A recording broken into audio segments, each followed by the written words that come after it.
The Noring family says they are living through the same pain as Dr. Berman and her husband, Sam.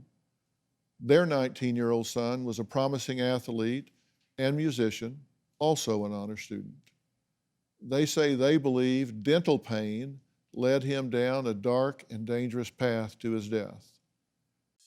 Our son Devin passed away April 4th.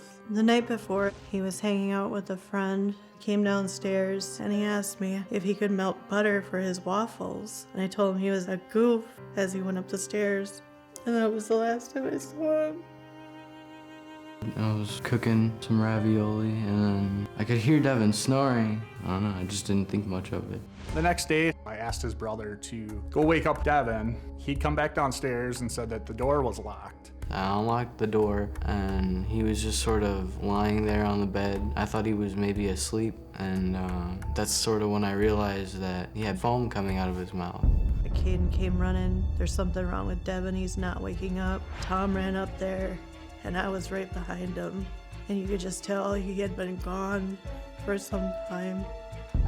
And I just remember curling up in the corner, yelling at Tom to do something.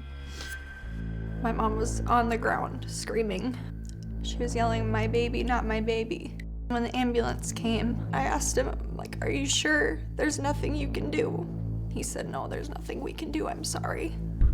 We found out from the toxicology report that he had pure fentanyl in his system. There was 0 Percocet. He had enough fentanyl in him to kill several people. I think if Devin knew what was in that pill, I don't think he would have taken it. I play it back in my head a lot. And I try not to, because it will drag you down into this really dark place. The thing about Devin is he really loved life, like a lot. Literally lived it to the fullest every day. Bridget Thomas, thank you for being here. I'm sorry for the circumstance, and I'm so terribly sorry for your loss. Thank you. You guys actually met through a group that y'all have started, and the name of the group is Parents for Safer Children. Yes, because there was an onslaught from beautiful souls like this, and I was just buried in grief and not sure what to do with it. And I think it was you that said start a group, and it's just been heartbreaking and also just so beautiful because all of these amazing parents are coming together and sharing support and stories. And tell me about Devin. He was just a really good kid. He was so full of life. He was funny. He could make you laugh. He was in honors classes throughout his whole junior high and high school. He worked full time.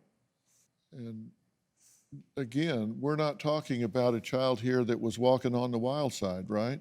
Right. You had a great relationship with him, right? That's right. And he had had some dental work done. Yeah, so he was having a lot of dental pain. He was like a mouth grinder, like a nervous mouth grinder when he slept. He did get in and have half of his mouth fixed, but it was really hard for him to get into have the other second half fixed because of the COVID. And you believe that he got this pill from a friend. Yeah. And the friend, you believe, got the pills from a pill dealer on Snapchat.